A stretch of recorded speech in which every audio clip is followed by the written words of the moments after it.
And in the next episode of our special series, we take a look at an issue that cuts to the quick for many South Africans. It's violence against women, why it takes place, and how do we address it. Moving on now, Malawian Joyce Banda is one of the few women on the continent who've broken the glass ceiling to become head of state. She's a former president, but she's also a distinguished fellow at the Wilson Center's Africa program in Washington, D.C. Joyce Banda believes that empowering girls is key to ensuring equity. She spoke to CGTN's Kate Fisher. Well, to start with, it makes sense that it's common sense that women have to participate in leadership. Number one, we are not asking for what has never happened before. It's not new. Women leaders in Africa were leaders before colonization. That is number one. Number two, if we are the majority and we brought the other half into this world, shouldn't we be participating in leadership? Shouldn't we be sitting at the policy formulating tables?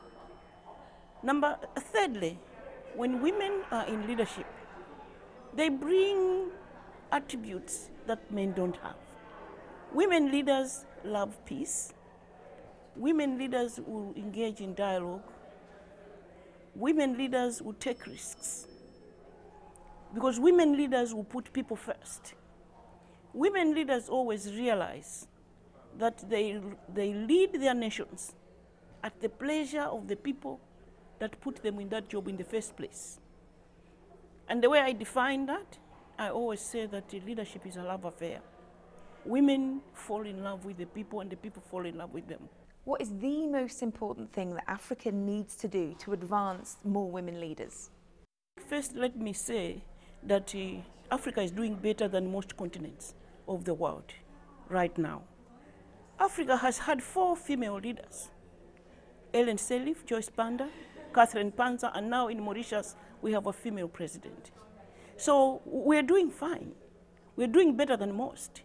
And the country with the highest number of members of parliament is on the continent of Africa. So my position now is that the world has a thing or two to learn from Africa. Why do women make better leaders? Because they're leaders by nature. They are managers at household level. Where I come from, they must make sure the family has food. As I've said everywhere before, that the African woman will till the land, will plant, will grow, will harvest, will store, will process, and will cook the food and eat last and least, where I come from. So we are born survivors. We are born doers.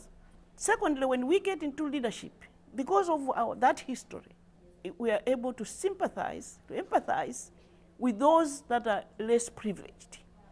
We relate more to social issues, education, health, women's empowerment, because we know what it feels like to be underprivileged.